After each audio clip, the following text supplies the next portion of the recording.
अस्सलाम वालेकुम। हमारे साथ डॉक्टर जुनैद अली शाह मौजूद हैं, जो कि जिन्होंने ये बीड़ा उठाया है सुल्तान सलाहुद्दीन अय्यूबी का एक मिशन के तौर पर।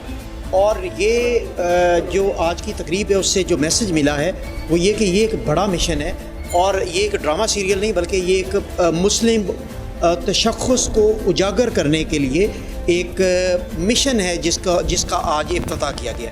डॉक्टर साहब, बड़ा कॉन्सेप्ट खूबसूरत है, तो ये कॉन्सेप्ट आपके ज़हन में कब आया और कैसे आपने इसको अमली जमा पहनाने का इरादा किया? देखिए, जैसा कि मैंने अपनी स्पीच में भी कहा कि काफ़ी डेकेड से दुनिया का एक कुछ रिवाज सा बन गया था कि इस्लाम के बारे में मिसकंसेप्शंस जो पैदा हुई, जो भी हुई हिस्टोरिकली, उसकी जो भी रीज़न्स थी, लेकिन उन मिसकंसेप्शंस को काउंटर करने का कोई प्लेटफॉर्म ऐसा नहीं था। और सलाहुद्दीन अय्यूबी सुल्तान एक वाहिद शख्सियत है हिस्ट्री में। अगर देखें तो he was loved by all, मुसलमान हो गैर मुसलमान हो। नॉर्वे में उनके नाम का नेशनल डे मनाया जाता है। इंग्लैंड की पहली बख्तरबंद गाड़ी सलाहुद्दीन कहलाई।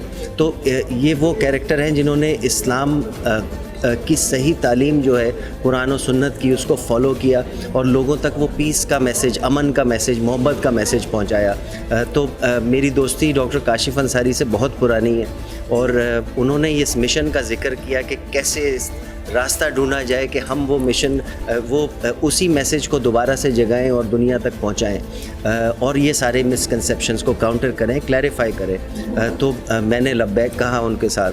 अच्छा डॉक्टर साहब, ये अगर आप कॉन्सेप्ट बहुत अच्छा है, अगर आप वाकई इस्लाम का सही चेहरा लोगों तक आश्कार करना चाहते थे तो आपके पास एक रास्ता था कि आप पाकिस्तान में बहुत ही सस्ती प्रोडक्शन, लाइक यहाँ मैंने देखा है कि आपका ये जो एग्रीमेंट है ये अरबों रुपए का एग्रीमेंट है, तो आप पाकिस्तानी इंडस्ट्री में कम लागत से, बहुत कम खर्चे से आप ये मिशन जो है वो स्टार्ट कर सकते थे। तो तुर्की को सिलेक्ट करने का क्या ख़ास नुक्ता है? देखिए, एक तो इनका प्रोफेशनलिज्म और इनकी क्वालिटी ऑफ प्रोडक्शन। दूसरा, टर्की की व्यूअरशिप इतनी ज़्यादा है दुनिया में, ख़ास तौर पे अर्तुगरुल के बाद, उस्मान के बाद, सेल्जुक के बाद इतनी फॉलोइंग है इस इनके प्लेटफॉर्म से कि ये दुनिया तक मैसेज पहुंचाने का सबसे आसान तरीका है। ठीक है, तो ये आप बिलियन ऑफ रुपीज़ आपने प्लान किया, तो क्या इसका रिटर्न भी आपके माइंड में रुपीज़ का है या return in the shape of quality of good concept and image of Muslim है? देखिए, मुझे अगर कोई ये सवाल करे तो मैं नहीं समझता कि इससे ज़्यादा अच्छी जगह कोई है पैसे खर्च करने की, क्योंकि ये it is not about the profit. ये प्रॉफिट के लिए कतन हमारी हो गया तो बिस्मिल्लाह, लेकिन ये सदका जारिया है। हम हों या ना हों इस दुनिया में, हमें तो चले जाना है, सब ने चले जाना है, आपने चले जाना है, हमने चले जाना है। लेकिन अगर ये मैसेज हर कान तक दुनिया के पहुंच गया तो हमारा मिशन जो है वो कामयाब हो जाएगा।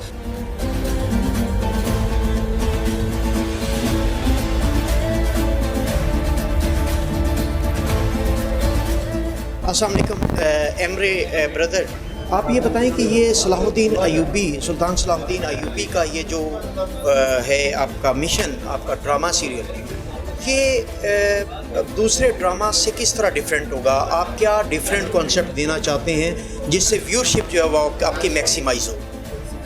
Ben dediğinizden görüşüyor falan çalışıyorum ama sormak istiyorum ki Selahattin Eyyubi dizisi başka dizilerden nasıl farklı olacak ve onları arkaya nasıl bırakacak, nasıl bu kadar çok büyük bir şeye olacak? Biz akli film olarak bu zamana kadar yaptığımız bütün tarihi dramalarda hep bir fark koymaya çalıştık. Tercüme edecek misin? Ha, bu kâre ki ben जितने भी ड्रामे बनाता हूँ हर drama जो है एक दूसरे से काफ़ी जो है वो फ़र्क होता है। मैं इस चीज़ का ख्याल रखते हुए ड्रामा बनाता हूँ। Mesela Uyanış Büyük Selçuklu projesi çok büyük bir savaş sahnesiyle başlamış ve devamında da prodüksiyonunu her bölümde arttırarak ilerlemiştir. Mesela Uyanış Selçuklu वगैरह जो है थे वो ड्रामे जो थे बड़े पॉपुलर ड्रामे हुए और हर एक ड्रामे में जो है एक दूसरे से फ़र्क जो है रखा, वो उसी के साथ वक्त के साथ उसमें इजाफा होता गया, नाज़रीन की तादाद में मुसलसल इजाफा होता है। Ve Selahattin Eyyubi projesi de hem sanat tasarımıyla, hem kastıyla, hem kostüm tasarımıyla bu zamana kadar kendimizle yarıştığımız için bu zamana kadar yaptığımız bütün projelerden farklı ve prodüksiyon gücü çok fazla, çok güçlü olan bir iş olacak. Drama series जो सलाउद्दीन और UV होगा ये बाकी ड्रामों से बहुत फ़र्क है। इसके जो कॉस्ट्यूम में फ़र्क होगी, इसके जो सेट वगैरह बनाया जाएगा ये भी फ़र्क होगा। ये बाकी ड्रामों से काफ़ी हद तक फ़र्क होगा। इसी लिहाज से जो है वो एक फ़र्क को मद्देनज़र रखते हुए हम आगे बढ़ते हैं।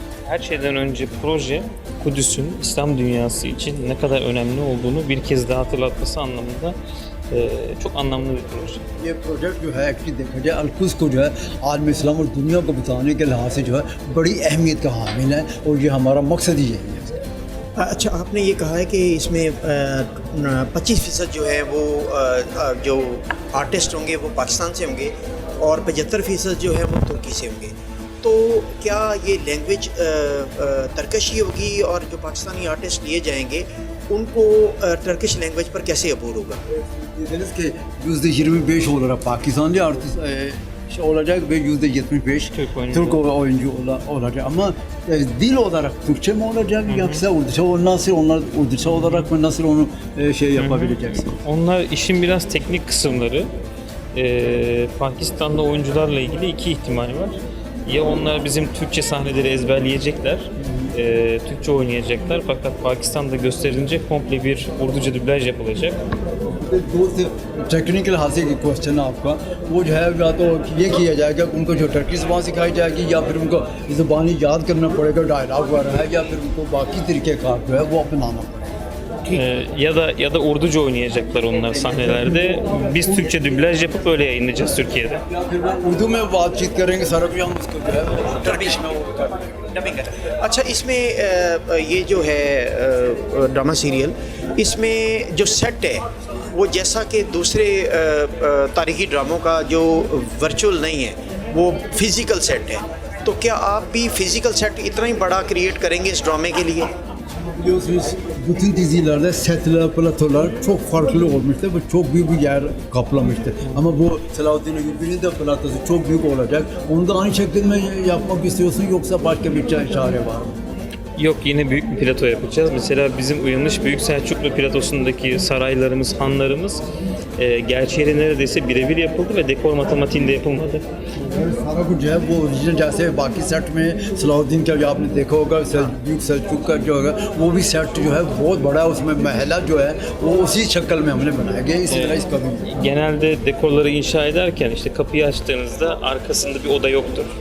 आमतौर पर होता है ये जब सेट लगाते हैं जो कमरा दिखाते हैं जब महल का जो कुछ उसमें बाकी चीज़ें वगैरह नहीं होती वो मेन मकसद ये होगा उनको। Ama biz Uyanış Büyük Selçuklu'da sarayı gerçekten bir saray gibi yaptık. Yani koridoruna girdiğinizde odalara açılan kapılar vesaire gerçek bir saray gibi yaptık. Selahattin Eyyubi de öyle yapmayı planlıyoruz. हमने ये किया कि हमने ये ड्रामा जो बनाया कि वाकई डेकोरेशन जो है वो उसी तरह की उसी तरह ओरिजिनल शक्ल में रखिए ताकि किसी को महसूस ना हो कि और सलाहुद्दीन अय्यूबी का भी यही करने का इरादा है कि ओरिजिनल जो है वो सेट जो है वो सही तरीके से। इब्तदाई तौर पर कितने इसके सीज़न और कितनी एपिसोड होंगी और क्या उसको बाद में म्यूचुअली एक्सटेंड किया जा सकेगा? Sezon olacak ve kaç şey olarak bölüm olarak kaç bölümden olacak? Selahattin Eyyubi'nin hayatını biz 3'e böldük. Bu 3 sezon anlamına geliyor. 3 sezon anlamına geliyor. Bir karakter yolculuğu izleyeceğiz. Yani hali hazırda bir Sultan Eyyubi görmeyeceğiz de henüz ilk bölümlerimizde Nurettin Zengin'in bir kumandanı olarak göreceğiz onu. पहली किस्त में जो है वो देखें कि Nurettin Zengi के जो कमांडर के तौर पर जो है उनको दिखाया। Dolayısıyla bu bize uzun bir hikaye vaat ediyor. इससे मतलब ये है कि काफ़ी तवील ये कहानी हो जाएगी ये। Her sezonu 34 bölümden oluşturmayı हर planlıyoruz. सीजन में 34 के करीब जो है इसकी किस्तें होंगी।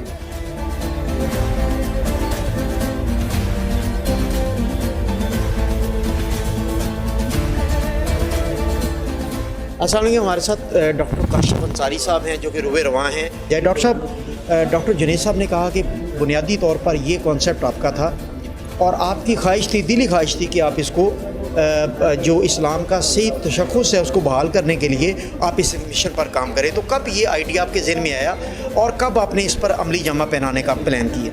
बिस्मिल्लाहिर्रहमानिर्रहीम। रामेश साहब, सबसे पहले तो आपका शुक्रगुजार हूँ कि आपने अपने कीमती वक्त में से वक्त निकाला, आज तशरीफ़ लाए और इस तकरीब को 4 चांद लगा दिए। ये किसका आइडिया था? ये आइडिया 1400 साल पहले आया था। अगर इसको पीछे लेके चले कि आइडिया ये था कि ये ज़मीन जो अल्लाह तश्कील दे रहे हैं, इस ज़मीन पे अल्लाह का कानून नाफिज हो। उसके लिए हम अल्लाह ताला ने 1,24,000 पैगंबर भेजे और ख़ातिम उन-नबीयीन हज़रत मोहम्मद मुस्तफ़ा सल्लल्लाहु अलैहि वसल्लम को उन्होंने कुरान दे दिया। जब कुरान का तोहफ़ा इस पूरी उम्मत को दिया गया तो उम्मीद ये की गई कि इस कुरान को अल्लाह की ज़मीन पे अल्लाह के कलाम को नाफिज़ किया जाएगा। और बच्चा जब जिस दिन पैदा होता है वो अल्लाह का खलीफा होता है, और उस दिन से लेकर जब तक वो कब्र में नहीं जाता उसकी ज़िंदगी का मकसद ही ये होता है कि किस तरह अल्लाह की ज़मीन पे अल्लाह के क़ानून को नाफिज़ किया जाए। अगर हम इंसानी तारीख़ को उठा के देखें तो हज़रत मोहम्मद मुस्तफ़ा सल्लल्लाहु अलैहि वसल्लम और उसके बाद खुलफ़ाए राशिदीन, और उसके बाद अगर कोई शख्सियत ऐसी है जिसने कुरान को अपनी अमली जामा पहनाने की कोशिश की, उसको राइज करने की कोशिश की, मेरे नबी की सुन्नत को राइज करने की कोशिश की और असली रूह में असली तशख़्ख़ुस में उसको बहाल किया, तो उसका नाम है सुल्तान सलाहुद्दीन अय्यूबी। 854 साल पुरानी बात है, कोई 50,000 साल पुरानी बात नहीं है। जब अगर 854 साल पहले ये हो सकता है तो आज भी हो सकता है। और जिस तरह से मामलात दुनिया के चेंज हुए हैं पिछले चंद सालों के अंदर, हो सकता है कि मेरी और आपकी ज़िंदगी के दौरान ही ये कुरान दोबारा इस ज़मीन पे उसी तरह राइज हो जिस तरह सुल्तान सलाहुद्दीन अय्यूबी ने किया। और उसको दिखाने के लिए एक ड्रामा सीरियल तैयार हो रही है, उन नौजवानों के लिए, उन बच्चों के लिए, उन नस्लों के लिए जो वहाँ से उसको सीखें और नामुमकिन को मुमकिन कर दिखाएँ। अच्छा साहब, जो इस प्रोडक्शन में अभी इब्तदाई तौर पर जो बिलियंस ऑफ रुपीज़ जो है वो प्लान किए हैं, वो आपने इंडिविजुअल किए हैं, उसमें कोई NGOs या कोई ऐसी वो गवर्नमेंट शामिल नहीं है जो इसको फाइनेंस करे, तो आप क्या समझते हैं कि ये जो है फाइनेंशियल रिटर्न इसका जो है वो प्रोडक्शन के बाद आप कोई हासिल कर सकेंगे? ये बड़ा अहम सवाल आपने किया है। बड़ा पुराना एक अंग्रेज़ी का जुमला है, अल्लाह इज़ माई को पायलट। और रिटर्न अगर चाहिए होगा तो इस फिल्म में क्यों लगाएंगे? अस्पताल बना लेंगे, अस्पताल बनाना हमारा काम है, अल्लाह ने पहले भी दिया, अस्पताल दोबारा बना देगा अल्लाह। पैसा वहाँ लगा दे, डॉक्टर जुनैद अली शाह के तो सैकड़ों अस्पताल हैं, वो पैसा वहाँ लगा देते, लेकिन उन सब ने तो यही रह जाना है ना। एक झटके की मार है, मैंने भी चले जाना है, उन्होंने भी चले जाना है। लेकिन जब टीवी खोल के लोग सुल्तान सलाहुद्दीन अय्यूबी से कुरान की आयतें और उसके अमल से अल्लाह के रसूल सल्लल्लाहु अलैहि वसल्लम की सुन्नत को पूरा होता देखेंगे ना, उस दिन अल्लाह ताला हमें कब्र में उस करवट में जन्नत के दरवाजे खोलेगा जिसके लिए हम सुबह से लेकर शाम तक कोशिश करते हैं। आमीन। तो आप क्या समझते हैं कि ये जैसा कि अभी इब्तदाई तौर पर 3 सीज़न हैं जी, और आप समझते हैं कि इसकी मकबूलियत के बाद इसका दौरानिया और इसके सीजन एक्सपेंड हो सकते हैं? ये मेरा ख्याल है कि अगर अल्लाह ने इसमें बरकत दी, और जिसका मुझे यकीन है कि अगर नीयतें साफ़ है तो अल्लाह ताला बरकत के दरवाजे खोलते हैं, ये 10 से 20 सीज़न तक जाएगा। और इंशाअल्लाह ताला इतने इसके अंदर क़िस्से हैं और इतने इसकी हिकायतें नहीं है बल्कि हकीकतें हैं, और इतना लिटरेचर मौजूद है। हमारा लिटरेचर नहीं है, ये वेस्ट का लिटरेचर है सुल्तान सलाहुद्दीन अय्यूबी के ऊपर, जो उसने सुल्तान सलाहुद्दीन अय्यूबी के नाम से तो लिख दिया, लेकिन लिख हो रहे थे कुरान की आयतें, लिख हो रहे थे सुन्नत रसूल सल्लल्लाहु अलैहि वसल्लम। ये बात ना उनको पता थी ना हमारी जनरेशन को पता थी, यही बात बताने के लिए ड्रामा शुरू कर रहे हैं हम। डॉक्टर काशिफ अंसारी साहब बहुत अच्छे कॉन्सेप्ट के साथ एक ऐसा मिशन लेके आज इन्होंने इफ्तिताह किया उस मिशन का, और हम दुआ गो हैं कि इनका ये मिशन जो जिस रूह के मुताबिक इन्होंने ये प्लान किया उसको पाए तकमील तक पहुँचाए अल्लाह ताला। और फाइनेंशियल रिटर्न नहीं चाहते, वो रिटर्न चाहते हैं इस्लाम की जो मुख्तलिफ़ अक़वाम में मुसलमानों का जो चेहरा मसख़ हो रहा है और जो मुसलमानों को एक दहशतगर्द का लेबल लगा के पूरी दुनिया में बदनाम किया जा रहा, तो उसको असल तशख़्ख़ुस को उजागर करने के लिए इन्होंने इस मिशन का बीड़ा उठाया, और हम दुआ गो हैं कि ये अपने मिशन में कामयाब हों। जी।